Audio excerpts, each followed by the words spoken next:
Bonjour à tous.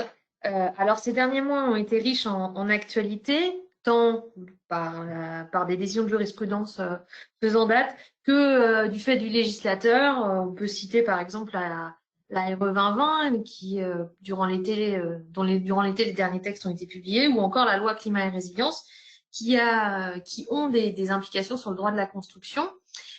Et donc, c'est l'enjeu de ce webinaire présenté par Cyril Croix, que je remercie, donc avocat au cabinet LMT Avocat, qui va décrypter pour vous cette actualité riche.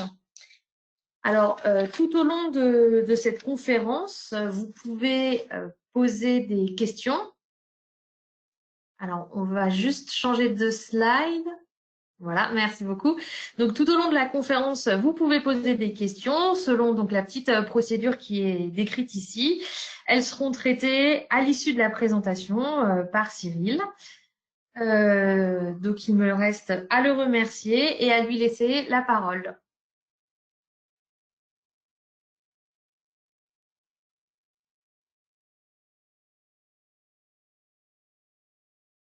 Bonjour à tous. J'espère que tout le monde entend bien. Voilà, je voulais vous remercier d'être présent à ce nouveau webinaire consacré au droit de la construction, au cours duquel nous aborderons divers aspects jurisprudentiels des décisions qui ont été rendues au cours du dernier trimestre. Et puis nous aborderons, si le temps nous le permet, les dernières dispositions réglementaires notables en la matière.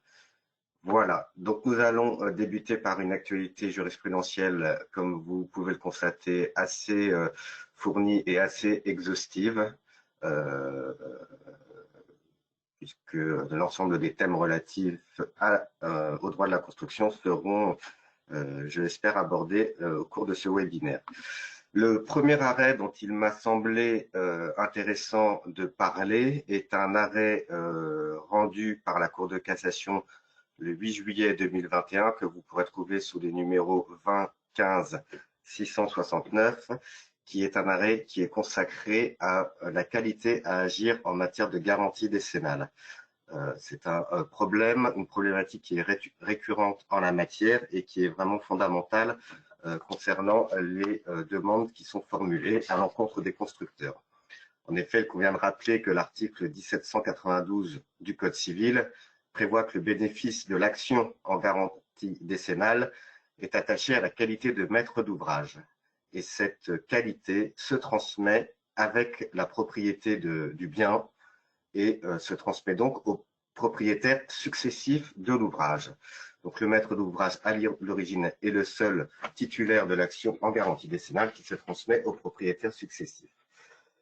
Il se pose la question de savoir qui devient titulaire de cette action quand le bien est vendu. Le principe, c'est que lorsque le bien est vendu par le maître d'ouvrage d'origine, celui-ci perd sa qualité à agir, sauf s'il arrive à démontrer un intérêt direct, légitime et certain à poursuivre l'action, ce qui est rarement le cas et ce qu'il devra démontrer de manière très précise auprès des juridictions. Donc, si le maître d'ouvrage perd cette qualité, elle se transmet à son acquéreur. Dans le cas évoqué dans cette décision, c'est un cas assez particulier puisque l'acquéreur du bien, qui était donc devenu titulaire de l'action en garantie, a par la suite engagé une action contre son vendeur en résolution de la vente pour vice caché. Et parallèlement à cette demande de résolution de vente pour vice caché, il sollicitait également la garantie décennale des constructeurs. La Cour de cassation lui a bien évidemment débouté de sa demande sur le fondement de la qualité à agir au titre de la garantie décennale, puisque dès lors qu'il avait formulé une demande de résolution de la vente pour vice caché à laquelle il a été fait droit, la vente est considérée comme n'ayant été jamais conclue entre les parties, et donc l'acquéreur perd sa qualité de titulaire de l'action en garantie décennale. Le problème qui est évoqué, et enfin qui n'est pas tellement repris dans cette décision, mais ce n'était pas vraiment le sujet, mais c'est une problématique qui sera amenée peut-être à se développer, c'est que en l'espèce, l'acquéreur a donc formulé une action en résolution de la vente, dont on sait très bien que ce sont des actions formulées devant le tribunal, qui sont des actions très longues, puisqu'on peut avoir une première instance, une décision d'appel, puis une décision d'un pourvoi en cassation, avant d'avoir la solution définitive concernant cette résolution. Et pendant le temps de l'action, le temps de la garantie décennale continue, lui, à courir. Alors, il se peut que lorsque le vendeur se reverra de nouveau titulaire de l'action en garantie décennale, il aura perdu la possibilité d'agir contre les constructeurs du fait de la durée de l'action en vice caché. Donc, le maître d'ouvrage, s'il redevient titulaire, pourrait perdre le bénéfice de cette possibilité d'agir contre les constructeurs et se retrouverait finalement, du fait de la décision de l'acquéreur, sans possibilité de recours à l'encontre des constructeurs responsables de désordres de nature décennale. Donc voilà, c'est des éléments importants qu'il convient de rappeler en matière de garantie décennale. La qualité à agir et l'intérêt à agir, c'est quand même la première question qu'il faut se poser. Et cette décision le rappelle et rappelle également l'effet rétroactif de la résolution de la vente et donc le fait que celle-ci est considérée comme n'ayant jamais eu lieu. Voilà, cette décision, première décision évoquée au titre de la garantie décennale. Une seconde décision est également parue importante en la matière. Elle a été rendue également par la Cour de cassation, la troisième chambre civile, sachant que, comme je l'avais indiqué lors de la précédente intervention, l'ensemble de ces décisions sont toujours rendues par la troisième chambre civile de la Cour de cassation. Là, c'est une décision qui a été rendue le 15 avril 2021 sous le numéro 19 18 093. Alors, c'est une décision qui n'est pas une décision nouvelle, mais qu'il y a quand même lieu de rappeler de manière systématique pour éviter tout désagrément en cours, par exemple de procédure, à savoir que lorsqu'un maître d'ouvrage agit contre les constructeurs, il agit bien évidemment par le biais d'une assignation en référé visant à interrompre les délais de prescription décennale. Et cette assignation doit contenir, lorsqu'il saisit le tribunal, l'ensemble des désordres dont il estime être la victime. La difficulté, c'est que parfois, les maîtres d'ouvrage ou les nouveaux propriétaires, lorsqu'ils sont titulaires de l'action, se retrouvent quasiment à l'expiration du délai de garantie et peuvent oublier dans leur assignation de signaler des désordres. Ce qu'ils ne pourront plus faire par la suite si la garantie décennale est expirée. La Cour de cassation vient rappeler à juste titre que l'effet interruptif de l'assignation ne vaut que pour les désordres qui ont été expressément mentionnés dans l'assignation. Le fait de mentionner dans une assignation une liste de désordres tout en précisant que cette liste n'est pas limitative ne suffit pas à interrompre les délais à l'encontre concernant l'ensemble des désordres dont certains auraient pu être oubliés. Donc, il faut veiller de manière très précise lorsqu'on établit une liste de désordres ou lorsqu'on est en défense pour des entreprises qui sont en défense, par exemple, dans le cadre d'une expertise judiciaire, de vérifier dans l'un et l'autre cas si le désordre a bien été mentionné dans l'assignation et s'il fait partie des désordres objets de la mission d'expert et si par la suite la garantie décennale a bien été interrompue s'agissant de ce désordre. Donc, ce n'est pas, il doit s'agir d'une liste très complète. Tout ce qui sera non suffisamment détaillé ne permettra pas d'interrompre les délais. Donc la Cour de cassation, c'est une jurisprudence constante, mais assez sévère, puisque ça permet aussi et ça limite aussi toute volonté du maître d'ouvrage de systématiquement rajouter des désordres sans que ceci ait été déclaré. Donc un point très important lorsqu'on rédige une assignation, lorsqu'on saisit le tribunal, veiller à la description de l'ensemble des biens, lorsque surtout on est en bout de garantie décennale. Une troisième décision également rendue par la Cour de cassation le 8 juillet 2021 concerne cette fois le dol. Alors, on se dit, le DOL en matière de construction, qu'est-ce que le DOL vient faire dans ce webinaire, puisque le principe, bien évidemment, en matière de construction, c'est que le maître d'ouvrage agit à l'encontre des constructeurs au titre des garanties légales, c'est-à-dire sur le fondement des garanties biennales et des garanties décennales. La difficulté, parfois pour un maître d'ouvrage, c'est lorsque le délai de garantie décennale est expiré, de chercher la responsabilité des constructeurs sur un autre fondement. Cette possibilité-là, elle est reconnue, elle a été reconnue par la Cour de cassation sur le fondement d'une responsabilité contractuelle fondée sur la faute dolosive. Alors, cette décision, elle est importante, celle qui a été rendue en 2021, puisqu'elle vient préciser un petit peu des points qu'on avait parfois tendance à oublier, à savoir que il faut, pour que le DOL puisse être retenu, il faut que le maître d'ouvrage déjà démontre l'existence d'une faute, mais contrairement à ce que l'on pourrait penser, il n'est pas nécessaire pour le maître d'ouvrage de démontrer une intention de nuire. Ça, auparavant, il fallait démontrer que le titulaire qui avait mal exécuté ses travaux avait eu volontairement l'intention de nuire au maître d'ouvrage. Aujourd'hui, la Cour de cassation est un petit peu moins sévère, n'oblige plus le maître d'ouvrage à démontrer cette intention de nuire, ce qui était très difficile à démontrer, voire quasiment impossible. En revanche, ce que le maître d'ouvrage devra démontrer, c'est l'existence d'une violation délibérée des obligations contractuelles par dissimulation ou par fraude. C'est-à-dire que même si la volonté de nuire n'est plus nécessaire, il faut quand même un acte positif de la part de l'entreprise, à savoir une violation délibérée en pleine conscience de ses obligations contractuelles, doublée d'une dissimulation ou d'une fraude. Donc, si l'élément intentionnel de l'intention de nuire n'est plus nécessaire, il demeure cependant sous la forme de la dissimulation ou de la fraude. Cette volonté donc d'agir sur le DOL, c'était une facilité qui a été ouverte lorsque, avant la réforme du droit des obligations en 2008, sur les délais de prescription, lorsque la garantie contractuelle était d'une durée de 30 ans. C'est-à-dire que dans ce délai-là, les maîtres d'ouvrage pouvaient tenter pendant 20 ans de rechercher la responsabilité contractuelle des constructeurs à cette condition-là de démontrer le DOL. Aujourd'hui, on est sur un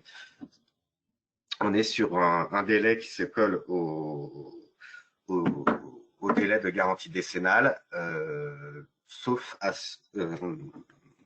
voilà, donc il est absolument nécessaire pour que la faute dolosive soit reconnue de démontrer ces éléments d'intention. Alors il faut savoir que je pense sur 10 demandes de vous faire constater l'existence d'un DOL, très peu doivent aboutir. C'est vraiment des décisions rendues au cas par cas et qui revêtent un caractère assez exceptionnel. En tout cas, c'est le seul moyen qui reste à un maître d'ouvrage lorsqu'il est hors délai décennal de rechercher la responsabilité contractuelle de ses constructeurs.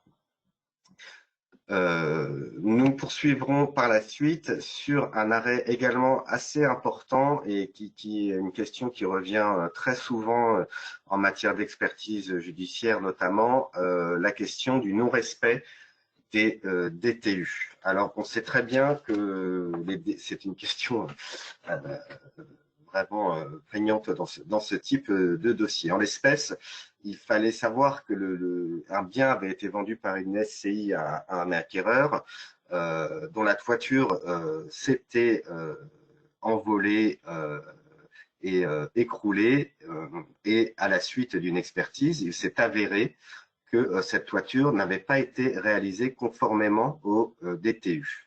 Mais ce que l'expert judiciaire saisi a pu relever, c'est que si la toiture était effectivement non conforme au DTU, les désordres qui affectaient cette toiture, qui revêtait bien la gravité, désordres de gravité décennale, étaient sans lien avec le non-respect de la toiture.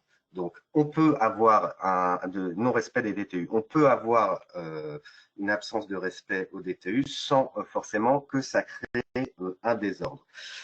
Le tribunal de première instance et la cour d'appel de Papeete avaient jugé que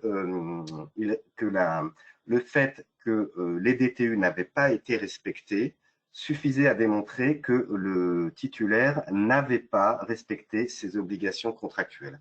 C'est-à-dire que même non prévu dans les pièces contractuelles et même si le désordre n'était pas lui-même à l'origine du sinistre, la cour d'appel et la première juridiction avaient décidé que malgré tout, la responsabilité de l'entreprise pouvait être retenue. La difficulté, c'est que les décisions parlaient de responsabilité et de désordre sans vraiment prononcer de fondement juridique de cette responsabilité. La cour de cassation a bien évidemment été saisie par le vendeur des décisions rendues en amont et a estimé, lui, vendeur, estimé que dès lors que le désordre ne provenait pas du non-respect des DTU, sa responsabilité ne pouvait pas être engagée. Alors, la Cour de cassation s'est prononcée de manière très précise sur cette question et a jugé que la responsabilité pour non-respect des DTU ne peut être engagée si les pièces contractuelles n'y font pas référence et si le non-respect n'est à l'origine d'aucun dommage. Voilà, donc il faut vraiment faire attention. Alors, puisqu'il arrive fréquemment, comme je le disais, non-respect au DTU, absence de dommages, non-respect au DTU, existence de dommages. En cas lorsque la question se pose, il faut absolument se reporter aux pièces contractuelles et voir si les pièces contractuelles font expressément référence à ces DTU qui sont, je le rappelle, les documents techniques unifiés.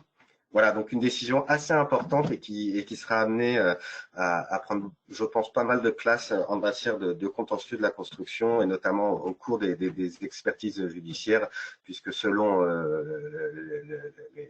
la partie pour laquelle on intervient, effectivement, le non-respect des DTU est un moyen souvent avancé pour tenter d'engager la responsabilité d'un constructeur. Voilà, cette décision dont j'ai repris les attendus de la Cour de cassation, dont vous pourrez prendre connaissance par la suite lorsque vous aurez, je pense, le document. Poursuivons avec une autre décision rendue le 15 avril 2021 sous le numéro 19-25-748. Alors là, une décision pour le coup très importante et qui constitue, me semble-t-il, un revirement de jurisprudence, pardon, qui concerne la garantie de parfait achèvement. En l'espèce, le dossier concernait un maître d'ouvrage qui, dans le délai de garantie de parfait achèvement, qui est le délai d'1 an qui suit la réception, avait constaté l'apparition de désordres sur un parquet. À la suite de ce désordre, le maître d'ouvrage, dans le délai d'1 an, suivant la réception, a assigné le titulaire du marché sur le fondement de la garantie de parfait achèvement. Et la solution qui a été rendue est très intéressante et nouvelle, puisque la Cour de cassation a estimé que la Cour d'appel avait jugé à bon droit que la garantie de parfait achèvement n'avait pas été valablement interrompue dès lors que le maître d'ouvrage n'avait pas notifié préalablement à l'assignation une réclamation auprès du titulaire. Et cette nouvelle argumentation de la Cour de cassation est vraiment un revirement très important, puisque dès lors, le maître d'ouvrage, avant de saisir le tribunal d'une demande contre le titulaire, devra préalablement avoir notifié au titulaire une réclamation listant l'ensemble des désordres qu'il entend voir réparer au titre de la garantie de parfait achèvement. Donc, la Cour de cassation, comme je l'ai écrit, exige désormais une notification écrite distincte de l'assignation interruptive pour la mise en jeu de la garantie de parfait achèvement. C'est vraiment une décision nouvelle puisque préalablement, les désordres intervenus dans le cadre de la garantie de parfait achèvement pouvaient tout simplement être dénoncés par le biais d'une assignation dans le délai de 1 an. Il n'était absolument pas nécessaire de faire cette notification préalable. Alors, cette position de la Cour de cassation, on va voir si elle est amenée à se poursuivre parce qu'elle fait un petit peu, finalement, elle est un petit peu dissonante avec la position de la Cour de cassation concernant la garantie dommage-ouvrage.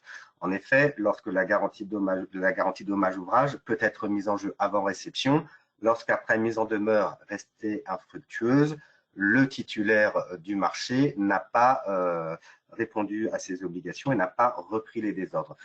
Dans cette hypothèse-là, lorsque la mise en demeure est restée infructueuse, le maître d'ouvrage peut directement saisir le tribunal pour solliciter la réparation de ces désordres sans que le tribunal exige préalablement une notification des désordres. Donc, il y a vraiment une dissonance entre la position de la Cour de cassation concernant la garantie de parfait achèvement qui doit être dénoncée préalablement par écrit au titulaire et l'action fondée sur la garantie dommage-ouvrage avant réception dans l'hypothèse où le tribunal, lui, la Cour estime qu'il n'est pas nécessaire de faire cette notification.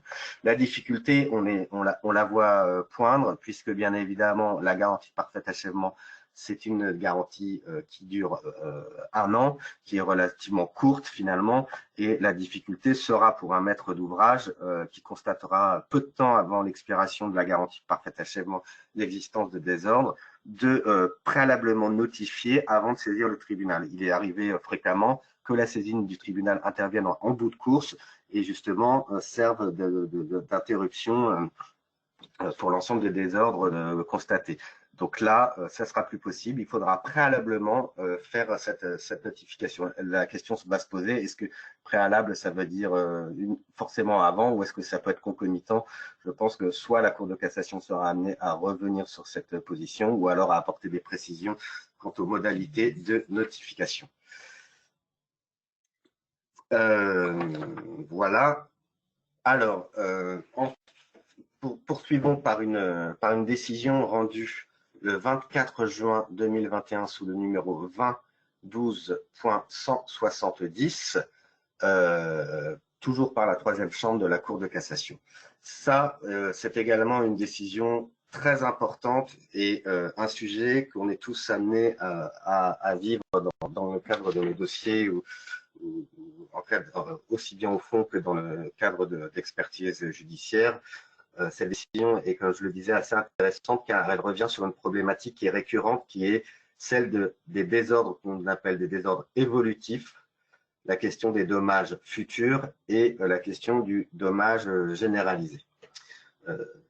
Même si ce n'est pas forcément l'objet même de la décision, je vais apporter quelques précisions sur ces différents désordres. Donc, le désordre évolutif, c'est le désordre forcément de nature décennale qui a été constaté dans le délai de 10 ans, mais qui va se propager à l'ensemble de l'ouvrage. Alors, la question, c'est qu'il peut se propager à l'ensemble de l'ouvrage, soit dans le délai de garantie décennale ou hors du délai. Par la suite, le désordre futur, c'est bien évidemment le désordre dont on sait de manière certaine qu'il se produira dans un délai. Alors ça, c'est un petit peu toujours la question. Faut avoir une boule de cristal pour savoir, mais le désordre futur, c'est un désordre qui n'est pas constaté au jour de l'expertise, mais dont on sait qu'il interviendra par la suite. Et le désordre généralisé, lui, c'est le désordre, c'est la réunion de plein de petits dommages dont le caractère généralisé caractérise à lui-même, à eux, le critère de gravité décennale. Cette décision concerne aussi bien ces trois types de désordres, aussi bien les désordres évolutifs que les désordres futurs que les désordres généralisés. Et la Cour de cassation vient nous rappeler que quelle que soit la qualification du désordre, donc évolutif, futur ou généralisé, pour que la garantie décennale trouve à s'appliquer et que le désordre soit indemnisable à ce titre, il faut bien évidemment, c'est ce qu'on disait, interrompre le délai de forclusion, donc interrompre la prescription dans le délai de 10 ans, et que le désordre se manifeste obligatoirement de manière certaine dans le délai décennal. C'est-à-dire que on ne peut pas solliciter l'indemnité ou la réparation d'un désordre dont la manifestation ne s'est pas révélée dans le délai de 10 ans. C'est pour ça qu'on distingue le délai de 10 ans concernant la gravité des désordres, qui est un délai d'épreuve. Donc l'ouvrage doit tenir 10 ans. Les désordres doivent se manifester obligatoirement dans ce délai d'épreuve, et on distingue le délai de prescription, qui est un délai d'action qui peut être interrompu différemment. Donc voilà, la Cour de cassation rappelle, quelle que soit la nature du désordre, pour que celui-ci soit indemnisable, il faut que ses conséquences qui se soient manifestées dans le délai de 10 ans. Cette position est assez importante, totalement différente de la position désormais classique, qui est celle des juridictions administratives. En effet, pour les juridictions administratives, les désordres apparus dans le délai de 10 ans qui sont de nature à compromettre la solidité d'un ouvrage ou à le rendre impropre à sa destination dans un délai prévisible, donc c'est pour ça que c'est important, ces désordres-là peuvent être garantis même s'ils ne se sont pas révélés dans toute leur étendue avant l'expiration du délai de 10 ans. Donc là, on a une position totalement inverse de la part des juridictions administratives, qui ne reconnaît pas finalement ce délai d'épreuve que les juridictions judiciaires, elles, retiennent. Donc, pour la Cour, pour le Conseil d'État et les juridictions administratives, un désordre qui se manifestera de manière certaine 15 ans après le prononcé de la réception aura vocation à être garanti dès lors que celui-ci a été dénoncé dans le délai de garantie et au sujet duquel, par exemple, l'expert judiciaire a indiqué que le désordre interviendra de manière certaine. Voilà, donc une position, un arrêt très important puisqu'il est très long. Alors, bien évidemment, je ne l'ai pas mis en entier. Il aborde un petit peu ces différents types de désordres que j'ai évoqués. Mais là où il est très intéressant, c'est que cette décision vient nous dire que finalement, quel que soit le désordre, il faut que la gravité se soit manifestée dans le délai de 10 ans. Un autre problème se pose et rejoint un petit peu la décision précédente, c'est la question de l'apparition de nouveaux désordres, par exemple en cours d'expertise. La question a été tranchée par une décision rendue par la Cour de cassation le 12 mai 2021 sous le numéro 19-378. Une question que j'ai ramenée de la façon suivante: est-il possible pour un maître d'ouvrage de solliciter l'indemnisation de nouveaux désordres apparus postérieurement à l'expiration du délai décennal? A priori, on serait amené à penser que cette possibilité n'est pas offerte au maître d'ouvrage, que la prescription étant passée par là, le recours se trouve impossible. La Cour de cassation a rendu une décision également assez importante, puisqu'elle vient nous préciser que de nouveaux désordres constatés au-delà de l'expiration du délai décennal, qui est un délai d'épreuve, ce que j'expliquais auparavant, ne peuvent être réparés au titre de l'article 1792 du Code civil que s'ils trouvent leur siège dans l'ouvrage où un désordre de même nature a été constaté et dont la réparation a été demandée en justice avant l'expiration de ce délai. C'est-à-dire qu'il appartiendra au maître d'ouvrage de démontrer que le nouveau désordre qu'il constate postérieurement à l'expiration du délai décennal a la même cause, la même origine qu'un désordre qui a été dénoncé également dans le délai de garantie décennale et qui a été réparé au titre de la garantie décennale. Donc, c'est au maître d'ouvrage de rapporter la preuve technique que le nouveau désordre est un désordre qui correspond exactement à un même désordre qui a été constaté auparavant et dans le délai. En l'espèce, dans la décision qui est commentée, le maître d'ouvrage sa demande a été rejetée par la Cour d'appel et validée et la décision d'appel validée par la Cour de cassation, puisqu'il est reproché au maître d'ouvrage de ne pas avoir établi de lien avec les désordres dénoncés dans le délai d'épreuve et présentant le caractère décennal. Et il est également reproché au maître d'ouvrage de ne pas avoir démontré que le désordre satisfait le délai de gravité décennale avant l'expiration du délai de 10 ans à compter de la réception. Donc voilà, on est vraiment là dans une décision importante qui permet quand même au maître d'ouvrage de tenter de se rattacher à l'existence de désordres antérieurs, quand on sait, comme on l'a évoqué au début de cette intervention, que essayer de rechercher sur le dol, c'est quasiment voué à l'échec. Donc, si on a des désordres qui sont similaires à des désordres qui ont été constatés et indemnisés auparavant, peut-être tenter, se poser la question de savoir si on ne pourrait pas les rattacher à ces premiers désordres. Également, une décision différente du Conseil d'État, puisqu'on a une décision qui a été rendue le 31 mai 2010. Le Conseil d'État considère, lui, qu'il résulte des articles 1792 et suivants du Code civil, que les dommages apparus dans le délai d'épreuve de nature à compromettre la solidité ou le rendre impropre à sa destination dans un délai prévisible engagent la responsabilité des constructeurs, même s'ils ne se sont pas révélés dans toute leur étendue avant l'expiration du délai de 10 ans.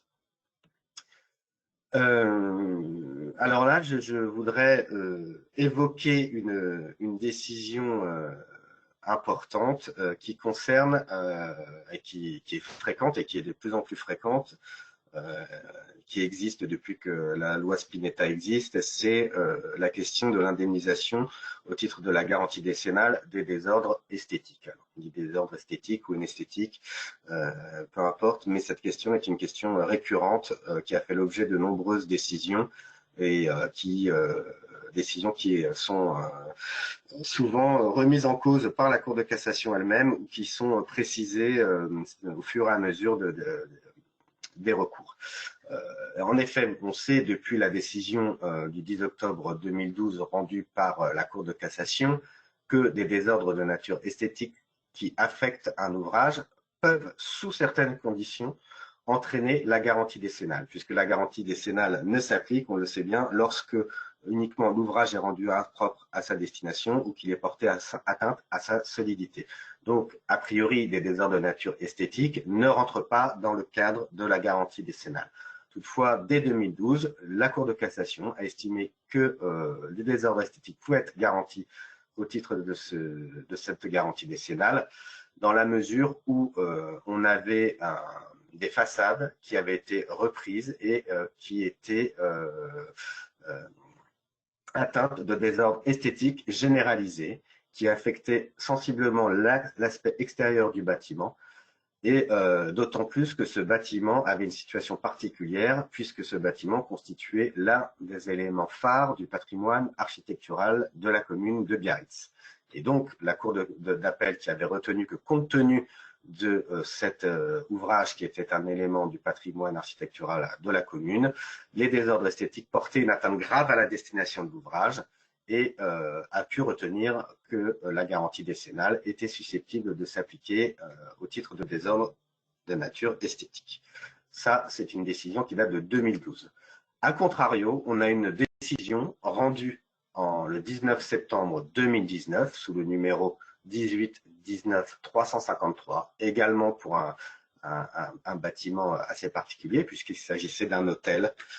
Mais cette fois, la Cour de cassation a estimé que les fissures infiltrantes qui avaient donné lieu à l'indemnisation du maître de l'ouvrage et retenu que les fissures non infiltrantes, les décollements de peinture et les dégradations du ravage n'affectaient ni l'étanchéité ni la solidité de l'immeuble, et que si l'état extérieur de celui-ci portait atteinte à l'image de l'hôtel, c'est-à-dire que là, la Cour de cassation reconnaissait que les désordres n'étaient vraiment pas beaux du tout. En revanche, la Cour de cassation a estimé que ces coulures ne rendaient pas impropre à sa destination l'ouvrage en l'absence de toute menace pour la classification de l'hôtel, qui devait être un hôtel un petit peu de niveau inférieur, et ni au caractère particulier de l'immeuble ou de protection du site. Donc, deux poids, deux mesures, on va dire ça comme ça. On va dire, dès lors qu'un bâtiment a une certaine aura ou esthétique, cet aspect-là peut être pris en compte par la juridiction pour engager la responsabilité des constructeurs. En revanche, lorsqu'on a un bâtiment assez peu remarquable, on va dire ça comme ça, les désordres esthétiques ne sont pas pris par les juridictions. Je vous ai fait, pour avoir un petit mémo, des photos des deux bâtiments qui étaient concernés par les décisions qu'on vient d'évoquer. Donc, à droite, vous avez la décision qui concerne la ville de Biarritz. Donc, c'est ce bâtiment, la villa des Roches-Rondes, qui avait été affecté totalement par des désordres de nature inesthétique. Là, je pense qu'ils ont été repris depuis. Donc là, dans ces conditions-là, la Cour avait estimé que les désordres esthétiques entraient dans la garantie décennale, et le bâtiment en bas, qui est un bâtiment assez peu esthétique, enfin avec peu de particularités esthétiques. En revanche, là, la Cour de cassation a estimé que les désordres n'étaient pas en eux-mêmes susceptibles d'engager la garantie décennale.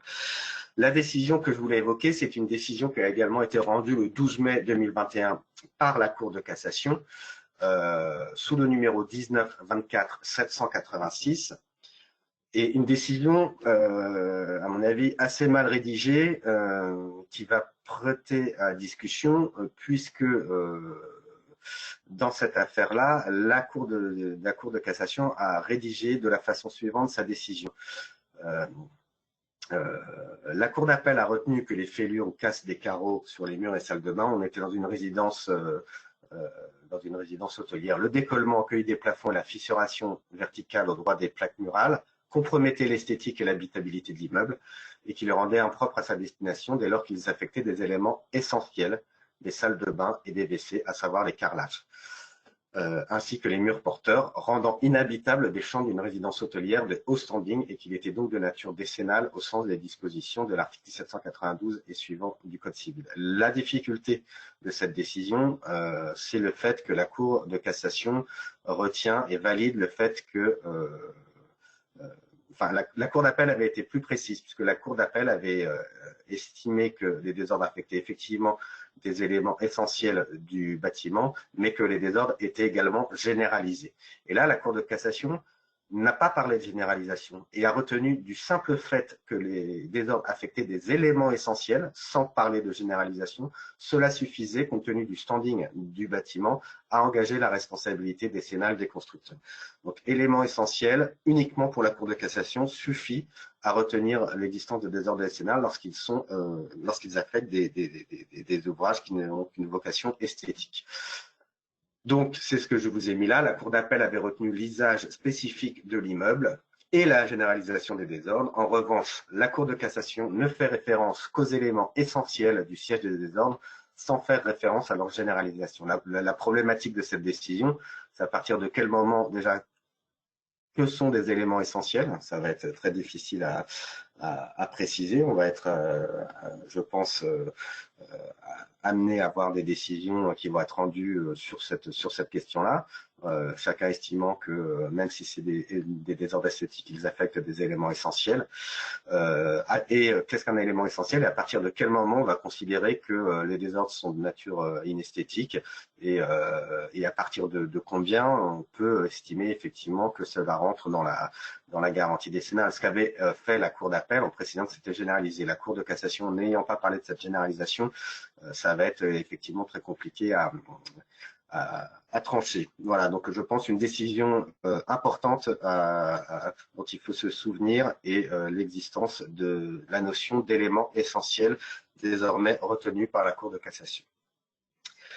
Je poursuivrai en évoquant une décision qui a été rendue le 8 juillet 2021 sous le numéro 19 15 165, qui concerne la mise en place des garanties légales. Et ça rejoindra un petit peu une décision qu'on a évoquée, celle du DOL, et la possibilité de tenter d'agir sur un autre fondement que la garantie décennale. Cette décision-là, rendue par la Cour de cassation le 8 juillet, vient rappeler que la garantie décennale des constructeurs est exclusive de l'application de la responsabilité contractuelle de droit commun. C'est un principe qui est régulièrement rappelé par les juridictions judiciaires et administratives qui, cette fois, sont d'accord entre elles. En effet, la Cour de cassation, dès 1988, a rappelé que les dommages qui relèvent d'une garantie légale ne peuvent donner lieu contre les personnes tenues à cette garantie à une action en réparation sur le fondement de la responsabilité contractuelle de droit commun, également confirmée par une décision de novembre 2020. Le Conseil d'État a estimé de la même façon que seule la garantie décennale était susceptible d'être engagée, à l'exception de toute autre demande fondée sur un autre moyen. Ce principe-là, et je l'ai également rappelé, vaut aussi bien pour la garantie décennale que pour la garantie de bon fonctionnement. Alors, ce qu'il faut savoir avant d'aborder peut-être le fond du dossier, enfin du cas d'espèce, c'est pourquoi serait-on amené à rechercher la responsabilité contractuelle. Alors, comme je l'évoquais tout à l'heure, avant la réforme de la prescription de juin 2008, la garantie contractuelle était de 30 ans. Donc, ça permettait aux maîtres d'ouvrage de tenter de rechercher, lorsqu'ils étaient prescrits, de partir sur autre chose. Et c'est là où la Cour de cassation dit, si vous partez sur autre chose, c'est le dol. Mais attention, démontrez-le. Et si on est dans le délai de garantie, et donc que l'on doit agir sur le fondement de la garantie décennale, parfois le maître d'ouvrage se trouve confronté à un problème de non-garantie opposé par les assureurs des constructeurs. Et notamment problème de garantie qui est particulièrement problématique, par exemple lorsque le titulaire ou l'entrepreneur n'existe plus, est tombé en liquidation judiciaire et que le maître d'ouvrage se retrouve face à un assureur qui vient opposer une non-garantie au maître d'ouvrage. Donc le maître d'ouvrage peut dire, bon, bah, si j'ai une non-garantie, je vais tenter d'aller chercher la responsabilité du constructeur sur un autre terrain. Là, la Cour de cassation vient rappeler que ce n'est absolument pas possible. En l'espèce, c'était un dossier assez intéressant d'un maître d'ouvrage qui a fait construire une piscine et qui s'est révélé affecté de nombreux désordres, fuites, fissuration, etc. L'entreprise était tombée en liquidation judiciaire et a cherché la garantie décennale du constructeur. Malheureusement, et là le maître d'ouvrage a un petit peu commis une faute au moment du projet, le constructeur n'avait pas vérifié les attestations d'assurance et il s'avérait que l'entreprise n'était pas assurée au titre de sa garantie décennale. Donc, le maître d'ouvrage a tenté de contourner cette action, de fonder sa demande sur le fondement de la responsabilité contractuelle, puisqu'il était assuré en RC au titre de cette police. Les juridictions ont rappelé que dès lors que l'action sur le fondement des garanties légales était envisageable, seule cette action avait vocation à être activée. Donc, on est vraiment sur le principe du spécial qui déroge au général. Donc, les garanties légales sont des garanties spéciales qui doivent déroger aux garanties contractuelles généralement applicables en matière de contrat. Donc, dans cette hypothèse-là, restait bien évidemment la possibilité pour le maître d'ouvrage de rechercher la responsabilité des constructeurs sur le fondement du DOL en vue d'obtenir la garantie de son assureur, avec les réserves que j'ai évoquées au-dessus, c'est-à-dire une volonté manifeste d'agir par fraude ou dissimulation, ce qui est toujours difficile, surtout lorsque le titulaire a disparu. On va poursuivre avec une décision rendue le 8 juillet 2021 qui concerne cette fois la maîtrise d'œuvre. Un dossier assez intéressant qui doit être aussi remarqué, qui m'a semblé intéressant d'aborder, puisque dans cette hypothèse-là, on était dans un marché de construction très important, avec un très très gros marché de maîtrise d'œuvre, et il est apparu quasiment dès le début du projet que les relations entre le maître d'ouvrage et le maître d'œuvre étaient devenues conflictuelles. Donc, le marché du maître d'œuvre a été résilié, et le maître d'ouvrage a saisi le tribunal aux fins d'obtenir remboursement des sommes versées au maître de l'ouvrage qui correspondaient à ces prestations effectuées avant la résiliation du contrat. La Cour de cassation a estimé, et c'est très important, que un marché de maîtrise d'œuvre est un marché à exécution successive. C'est-à-dire qu'il y a différentes prestations qui interviennent. Le maître d'œuvre intervient à différents stades, APS, APD, DCE, etc. Donc, ce sont des exécutions successives.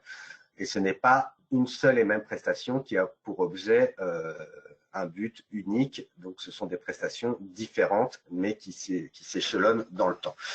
Et la Cour de cassation vient casser l'arrêt rendu par la Cour d'appel. La Cour de cassation précise que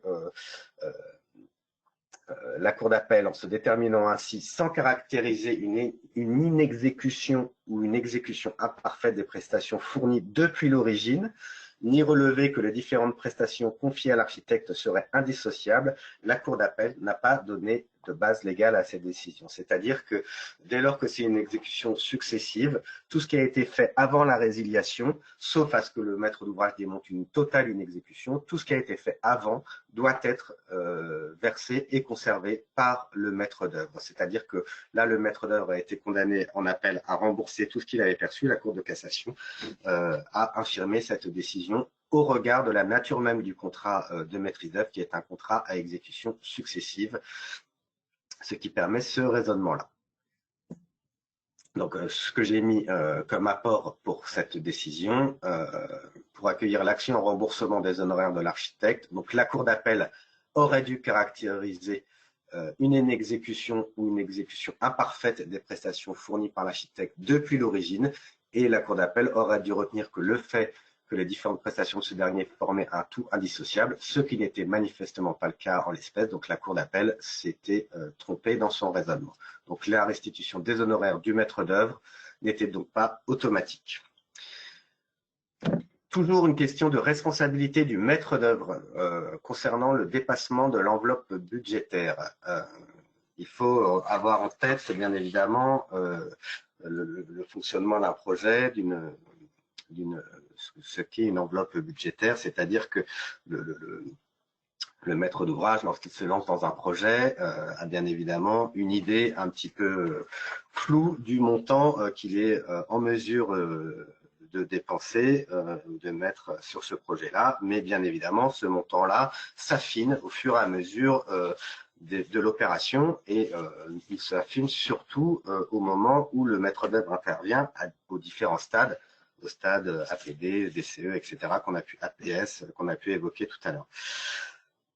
Dans cette affaire également, alors très longue aussi, et pour le coup rédigée de manière assez peu, j'ai trouvé assez peu limpide, peut-être parce qu'il s'agissait d'un dossier qui concernait un bâtiment à usage de stockage de vin. Je ne sais pas si la Cour avait également ça en tête, mais la Cour a rédigé cette décision sans être très fluide. Mais dans ce dossier-là, donc c'était une société qui avait confié la construction d'un bâtiment assez important, et qui avait au cours du projet évolué sur sa volonté de ce que voulait être, ce que l'ouvrage devait être. Parce que au début, le maître d'ouvrage avait estimé que le budget alloué au maître d'œuvre avait une enveloppe d'environ 11 millions d'euros pour une construction de 10 000 m². Et en cours de projet, le maître d'ouvrage a fait évoluer son projet, puisqu'on est passé d'un projet de 11 millions 4 à 13 millions 8, et d'une surface de 10 000 m² à 14 000 m². Et à l'issue des opérations de construction, le maître d'ouvrage a estimé que la différence entre le coût initial et le coût finalement payé constituait un préjudice, qui était un préjudice indemnisable, dont il sollicitait l'allocation par le maître d'œuvre. Le maître d'œuvre a bien évidemment contesté cette position en faisant valoir le fait que si l'enveloppe budgétaire avait effectivement été largement dépassée, le maître d'ouvrage en avait parfaitement connaissance, puisque c'est le maître d'ouvrage lui-même qui avait sollicité des modifications, qu'il avait signé des ordres de service, et que de ce fait, il était parfaitement informé du dépassement de l'enveloppe budgétaire. Donc cette décision est une décision très importante pour les maîtres d'œuvre, puisque eux qui voient de manière très fréquente leurs responsabilités engagées, la Cour de cassation vient cette fois un petit peu tempérer les décisions qui leur sont défavorables, puisque la Cour rappelle effectivement le principe, à savoir que le maître d'œuvre est bien évidemment tenu à un devoir de conseil lorsque l'enveloppe va être dépassée. Il doit alerter le maître d'ouvrage du dépassement de cette enveloppe. En revanche, la Cour de cassation vient dire, en revanche, le devoir de conseil n'a quasiment plus lieu d'être à partir du moment où c'est les demandes complémentaires du maître de l'ouvrage lui-même et l'évolution du projet lui-même, sollicitées par le maître de l'ouvrage, dont il a été démontré qu'il connaissait les conséquences qui sont à l'origine du dépassement de l'enveloppe budgétaire. Donc, voilà, le maître d'œuvre doit systématiquement veiller à alerter le maître d'ouvrage. En revanche, le maître d'ouvrage ne peut se prévaloir de ce dépassement si le maître d'œuvre arrive à démontrer que le maître d'ouvrage était parfaitement informé des dépassements budgétaires.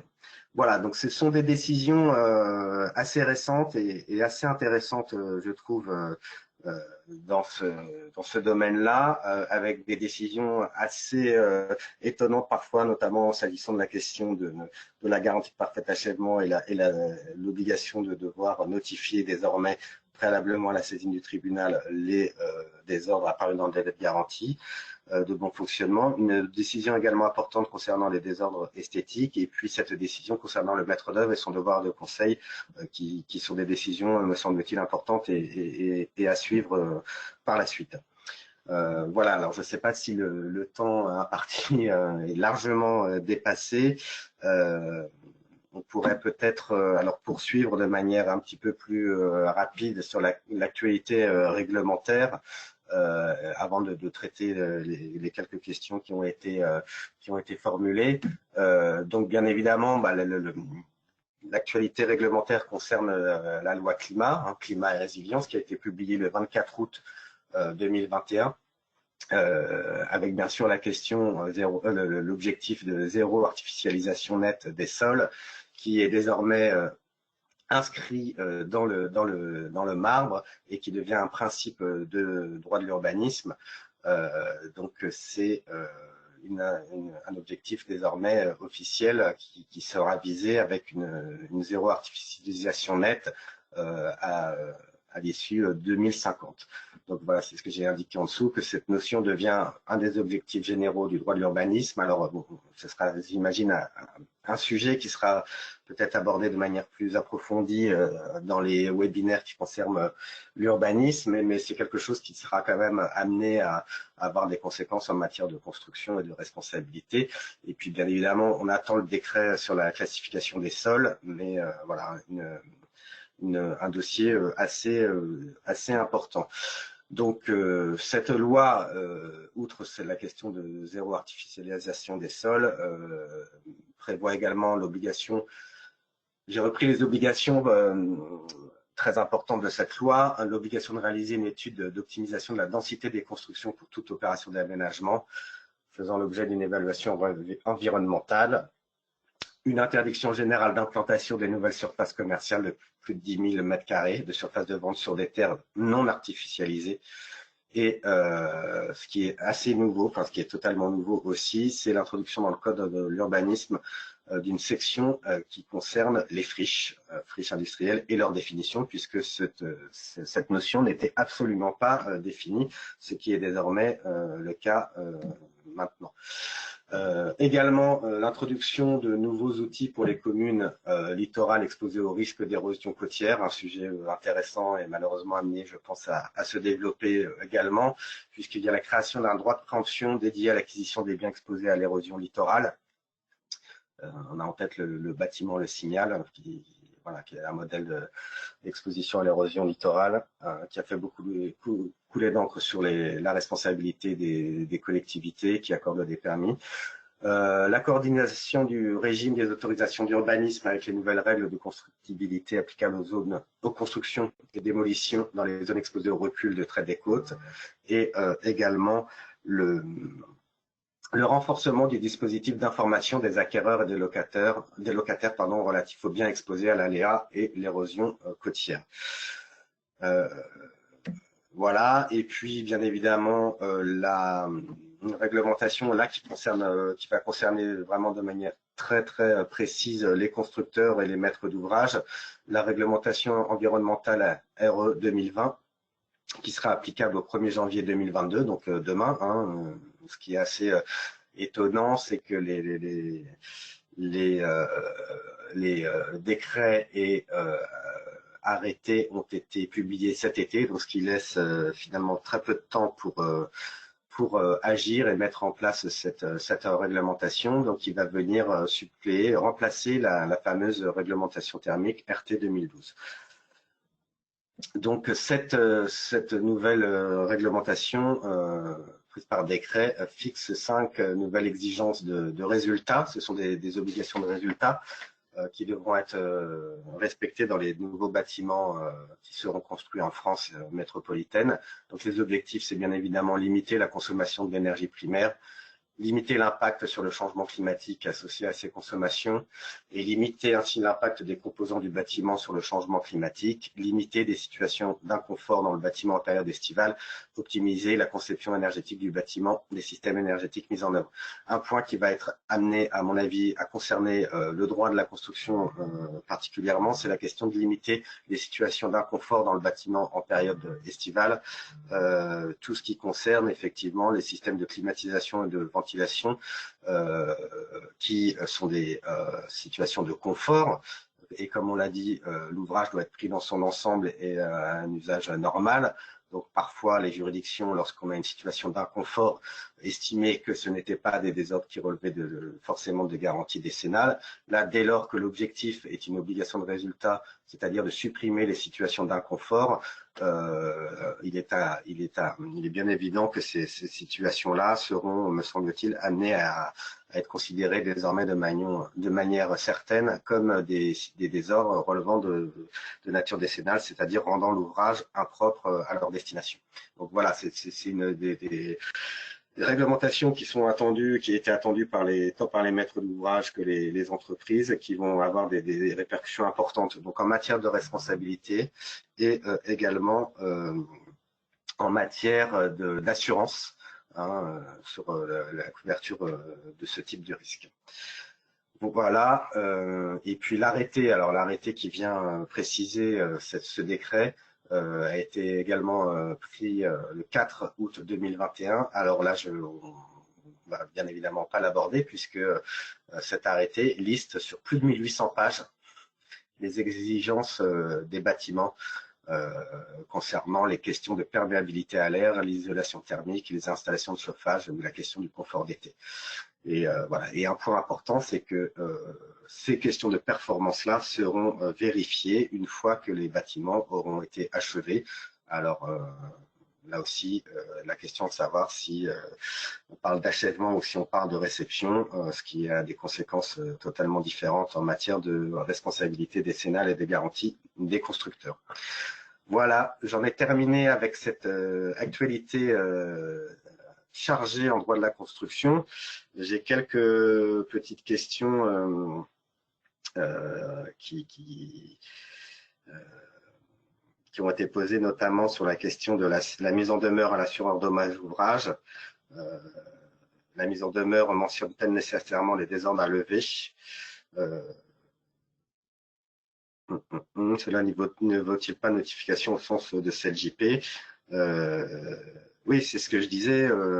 Enfin, notification, c'est pas forcément la forme de la notification. La déclaration de sinistre n'est pas considérée comme une notification forcément. Et de toute façon, l'interruption dans cette question-là, il vaut mieux effectivement, je pense, avoir en tête la position de la Cour de cassation concernant l'assureur dommage ouvrage, c'est-à-dire la déclaration de sinistre peut prévaloir.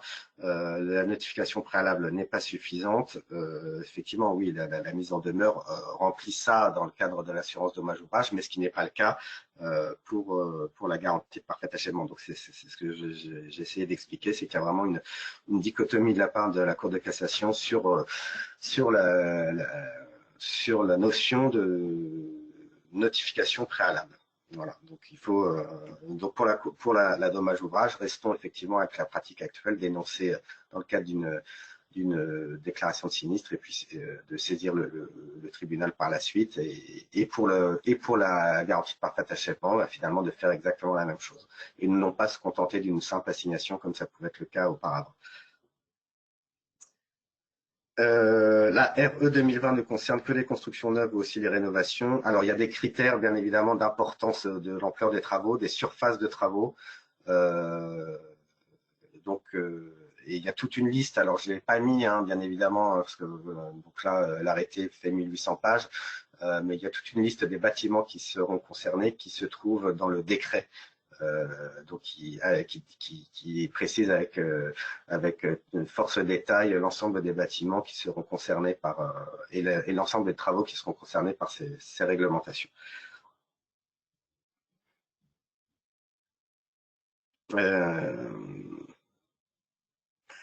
Alors j'ai une question sur le non-respect des DTU, c'est et ou bien. Alors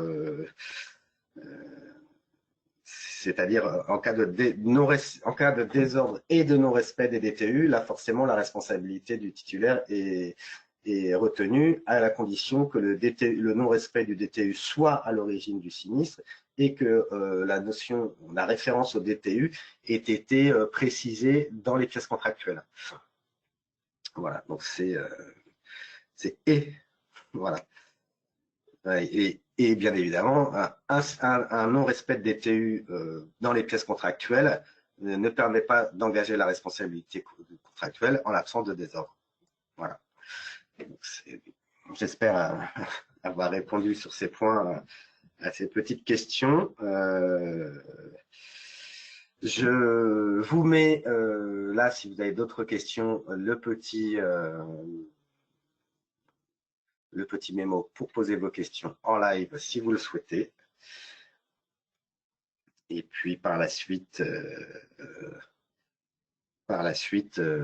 écoutez, moi je ne vois pas d'autres questions qui me sont proposées. Je pense que si vous le souhaitez, les références des arrêts, des décisions peuvent vous être transmises si vous le souhaitez. Bien évidemment d'autres détails.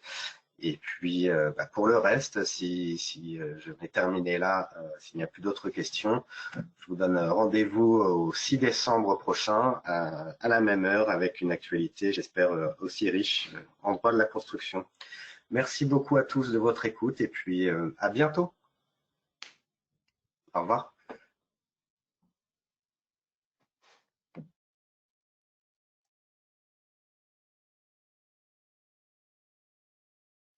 Oui, de nouveau, je reprends la parole. Donc, comme vous l'a dit notre intervenant, nous avons déjà planifié le prochain rendez-vous expert sur l'actualité trimestrielle du droit de la construction.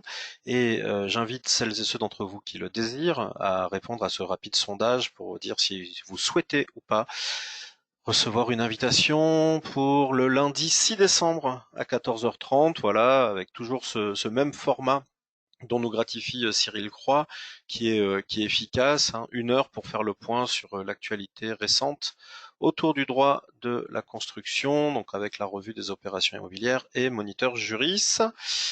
On est sur un plébiscite, puisque tous les gens qui répondent souhaitent recevoir une invitation. Voilà, quelques autres n'ont pas voté, je vais le laisser encore 20 secondes. Répondre oui aujourd'hui, c'est l'assurance d'avoir votre lien d'inscription très rapidement. Voilà, et nous mettrons à disposition également la captation vidéo pour celles et ceux qui en ont fait la demande. Nous mettrons la captation vidéo à disposition très prochainement. Voilà, je vais clôturer ce sondage. Anne-Charlotte, si tu souhaites reprendre la parole pour saluer notre intervenant et nos participants. Je te rends la parole. Merci Christophe. Bah écoutez, merci à tous d'avoir été présents. Merci Cyril pour cet exposé synthétique, pratique et complet sur la jurisprudence et les nouvelles dispositions. Donc du coup, je vous donne rendez-vous le 6 décembre prochain pour notre dernier module d'actualité de l'année 2021, puisque normalement, en 2022, nous reprendrons le format. Voilà, merci à tous. Au revoir. Voilà, avant de clôturer définitivement, vous recevrez tous et toutes un lien pour revisionner ce rendez-vous expert dans les jours qui suivent. Voilà. À très bientôt. Au revoir.